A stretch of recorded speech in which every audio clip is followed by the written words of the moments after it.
Yeah, hello, good morning, good afternoon, good evening, wherever you're listening to me from. My name is Dr. Latte, and I want to do a quick video on how to set up a futures trade on the Royal Killbots. And I hope this video will help you.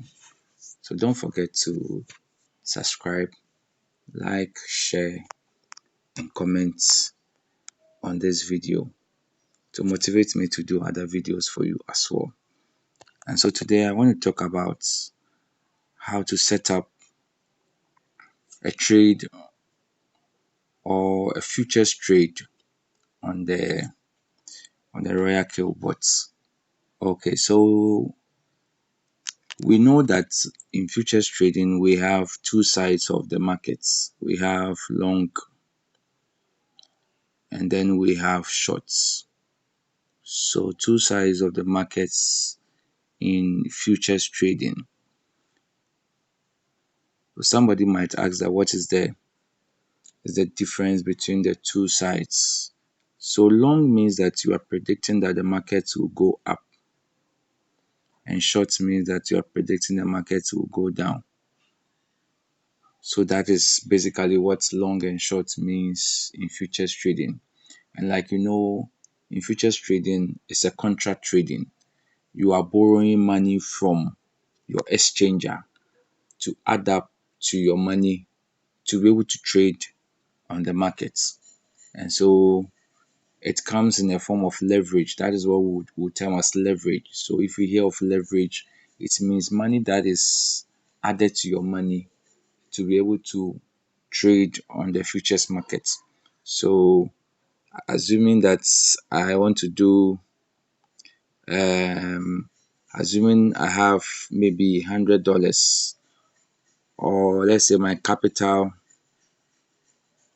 is $1,000, right? And I want to go into the markets with $100, first buying amount $100. It means that when I do a leverage of times five, it means my money will be multiplied by five and I'll get $500. It means $500 is the amount that I will enter the market with, but my actual money was $100. So leverage or futures market helps you to multiply your money to enter the market, and whatever profits you make out of this is yours. So that is very, very interesting. But in as much as we have leverage helping us to multiply our money, we also have liquidation. So it means when you borrow the money and you are not able to pay on time, or they give you a limit of your margin interval, if it reaches that point, you'll be liquidated out of the market. It means your positions will be taken away from you because you are not able to pay the loan, or the direction which you were thinking like the market will go didn't go that way. So at that point, when there is no money in your account, it means that your positions will be taken away from you and then you'll be liquidated. And so liquidation is a painful thing that nobody wants to go there, but you can avoid them. You can avoid them with the settings that we are using now. It's very easy to avoid liquidation. And then on the futures markets, also try to discipline yourself so that you don't trade two coins at the same time. Trade only one coin so that your money will be able to take care of of the of the of the trade, even if market goes against you. So that is how futures trading is like. So we'll go to the bots, then we'll see how to go about the whole process. So the first thing that you need to do is to calculate the amount that you want to enter the market with. So if assuming that I want to enter the markets, if assuming like my capital is $100 and I want to enter I want to enter the market with $5 as my first buying amount and leave the rest for margin call. Then I have to do the calculations also very well. Then I have to also ask myself that am I thinking of doing long or short? Am I predicting that the market will go up, which is long, or I'm predicting that the market will go down, which is short? So those are two things that you need to have at the back of your mind. So on the Royal Boats, on the home page, as you can see, I will go to strategy. So as you can see, strategy is down there near the home page where I'm circling. So strategy, that is the menu we'll go to. And when we go there, we can see our trade. So the first thing you need to look out for here is the markets in which you want to enter. So this one you can see is on futures already. So I don't change it. I won't change it. But if it were to be on spot, that is the first thing I'll change to futures because I want to trade the futures market. So after changing that one, then I can use the create. I can choose the create here or create bots, and then I will be able to enter where I can look for the coin and trade. So if I click on trade, it takes me to this side. And now I can see that I have two options here. I have favorite here and I have all. So favorite is where all coins that you have traded before will be showing. And then if you're looking for a coin where you've not traded before, that is when you use what? You use the all here. So that is where I'll select when I want to search for a coin in the search engine here. So the search engine here is used to search for coins, but you need to ask yourself, where is the coin? If the coin is in a bigger pool, then we are going to use the all option here, and then it will show us all the coins that are on the market and we can trade it. So I'll choose all, then I'll look for a coin. Let's say I want to trade AAVE. So AAVE USDT is the coin that I want to trade. So as I search for it, you see that it has popped up. So I'll click on the coin, then it will tell me that it's risky. It's giving me a clear warning that look, trading in spot trading is highly risky, but I still want to trade. So after I click understand, now I want to show you the first thing you will even do out here is to look out for your long and your shorts. Those are the first two things that you need to watch out for. Are you trading long or you are trading shorts? Those are things that you need to first look out for. So like automatically when you open the coin, it will normally be on the long if you have not traded the coin before. So I have to choose shorts or long depending on where I'm thinking the direction of the market to go. So if I'm thinking the market will go on a uptrend, then I choose a long. If I think the market is going on a downtrend, then I choose a short and then I'll trade. So in this video, I'll choose shorts because I'm thinking the market will go down. So after that, I look down there, and then I'll see my what trade settings here. So I'll choose trade settings, and then it will lead me into where I can put my settings, and then I move on. So I'm in trade setting. The first thing that I'll have to do is that because we are not using we are not using the settings of the robot, we want to manually create our own settings. We will choose what manually create at the top here where I've circled, and so you can also see that there is short here. So if you even if you don't you don't choose it, when you come you can check from here that are you on long or you are on short. Then after that you are good to go. Then the strategy period,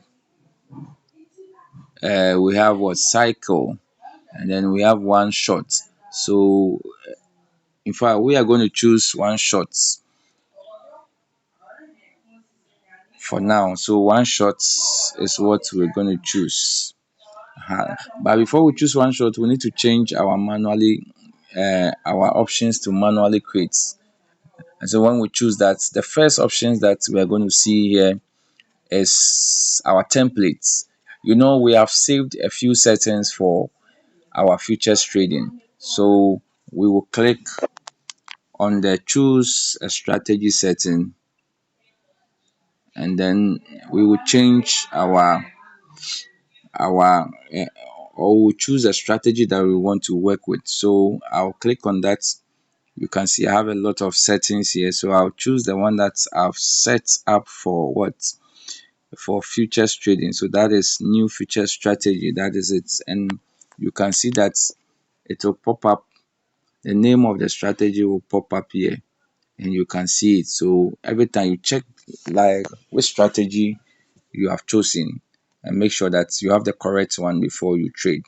Now, another thing we'll do after that is to change our strategy mode. Like I told you, strategy mode tells us there are three options in the strategy mode actually. We have the whole warehouse mode, then we have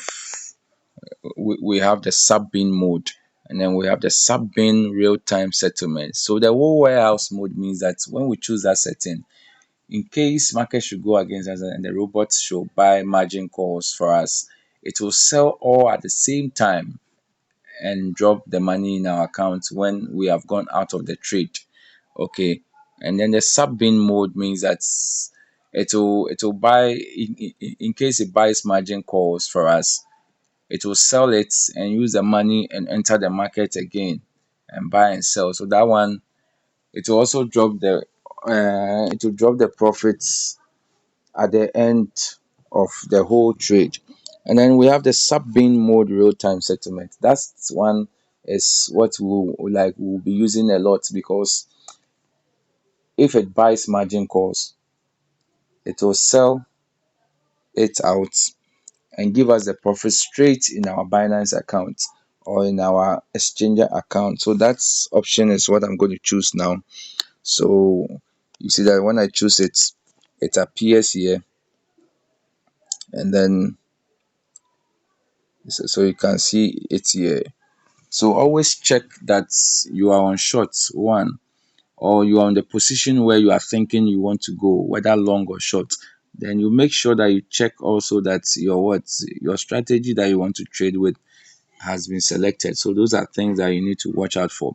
Now the next thing I want to talk about is, now after you choose your setting here, everything in that setting will be reflected here in your margin calls and your take profit, because all those settings are already in your template, so it will pick it up automatically. So there are a few things that we need to only change here, and that one is what I want to talk about, is the first buying amount. You can see that this first buying amount on spot trading, it gives us options in our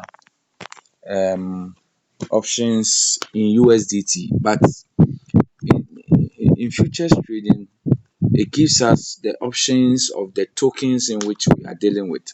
And so this one, we can see that it's giving us what its minimum that we can trade depending on our capital, 0.01 what AAVE. So how do you know how much this equivalent is in your in your USDT? Because sometimes maybe you want to enter the trade with huge money. How do you know how much of how do you call it, of the AAVE that you are entering into the market with? That is very, very important. And so we'll do a few calculations here. I'll just guide you on something, and then we'll see how best we can go about it. So if I want to talk about that one, now I told you earlier on that you have to have capital that you want to enter the market with. So let's say, assuming assuming I have maybe $200. Assuming I have $200 as a capital, and I want to enter the market. First buying amount is $10. So what normally you do is that you multiply this $10 by the current. I say you multiply. You divide.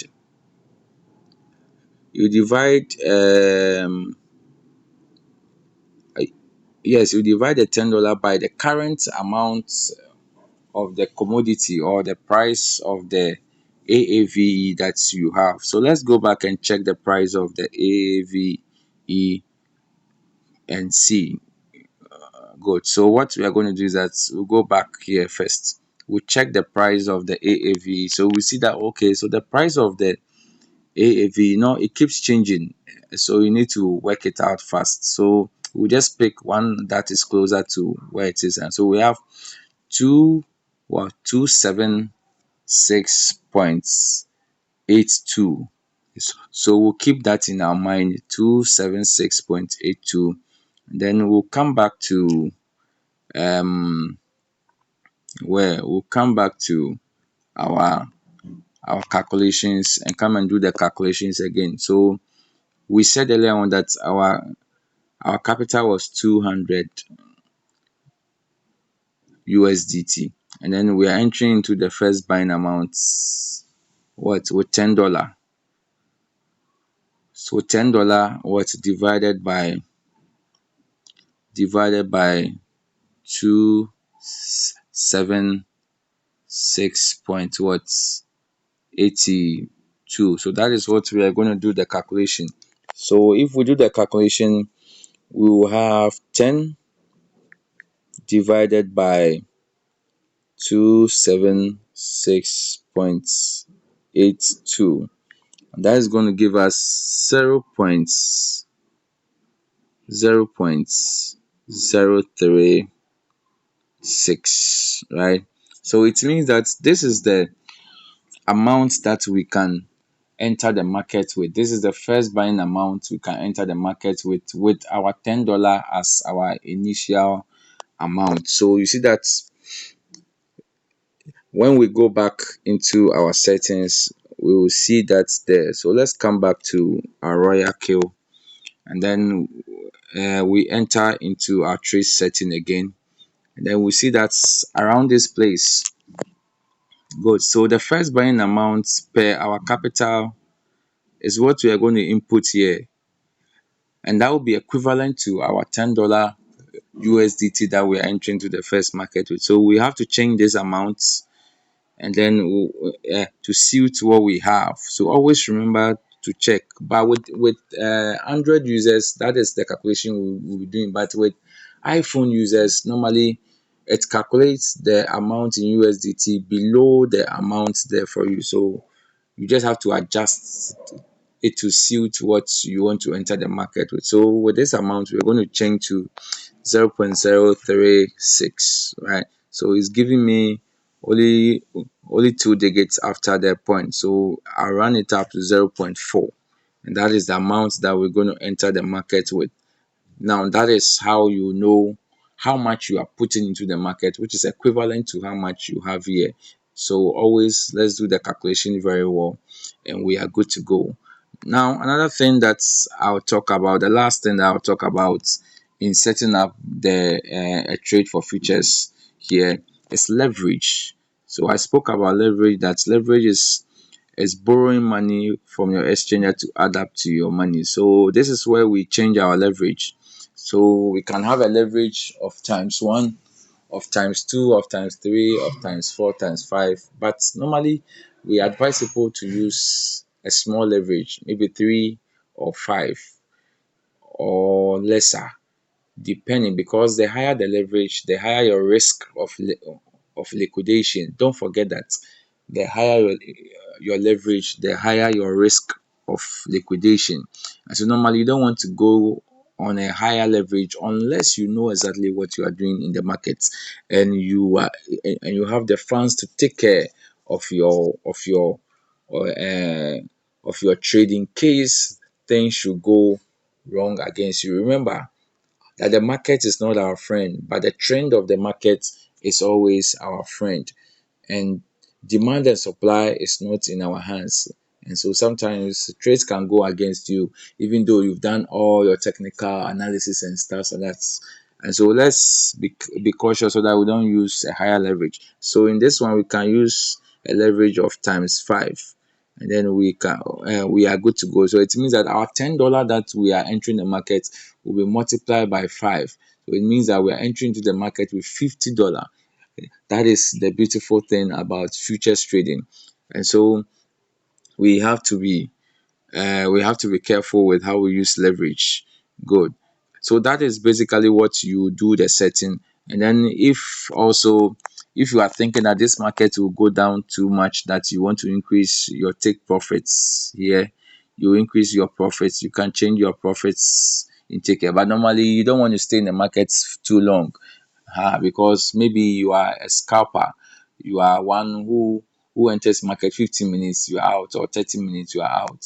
Or perhaps you're a day trader who stays in the market for a whole day before you take your profits. Or maybe you are a swing trader, maybe you stay in the market for days, for weeks, for months. So depending on what type of a trader you are, then it will determine what your profit ratio that you're going to set. But normally, if you don't want to stay in the market for long, at least you can use like zero. You can use 1.1 to like 1.5 of a profit ratio, so that you can get out of the market early and you are good to go. So those are things that I think we have to pay attention to.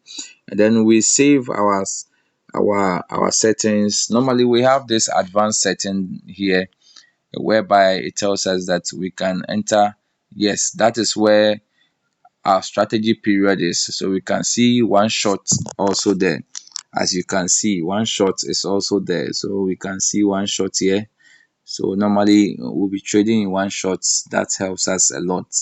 And then we have the first buy trigger was condition. And so that one also tells us how we can enter the market securely. Sometimes we can use the RSI to enter the markets. At times we can use the MACD, we can use the KDJ. All these ones are settings that we can use optionally. At times we can use the preset price over there. So if you click on the trigger price, you see that it will give you trigger price, meaning that use a price that you think the market will enter, or the market will come up to that price before maybe to go up or down depending on direction. So you can set it up. That is what we call the preset price. Then you can use the RSI also to enter markets. Assuming I'm thinking that the RSI of a coin will maybe increase before it will drop. Maybe I can set the coin up. I said if the coin gets to RSI maybe 80 or 90, I want to enter that coin. So you can set your trade down. And then we can also use the KDJ for a setup. Then we can also use the MACD for a setup. In another video, I'll talk about the importance of the MACD and how to use it in trading. So we'll choose what we want to choose, and then we save our savings, and then we are good to go. And then it will bring us here. And then we should always be sure that we have our shorts and our long. Always remember. So in this one we are on shorts, and so you can see that it's selected. So if I see that everything is correct, good. At times when you forget to do like your preset price, you can also do it here. Yes, you can do it here. So the preset price is normally the same as the initial buying what price. So initial buying price is the price you want to enter the market with.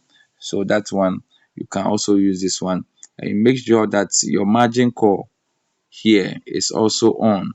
Remember that we are going to use our manually created margin call, and then you disable this one. So we disable the AI margin call, and then we switch on the margin call that we have set in our settings. And then you can see that every details that we need on the trade will be shown here. And so what we can see it and know what is happening. Then with that we activate our trade, and we are good to go, and we create trade. We click on create, and then it will enter us into the market, or it will wait for the trigger or conditions before it enter the market. So basically that is how you do you set up um, a futures trade on the Royal Killbot. Thank you very much. I hope you enjoyed this video. Don't forget to subscribe, like, create, and share this video, and comment as well. And then you have any question too, you can drop it in the comment box, and then I'll answer you. Thank you very much.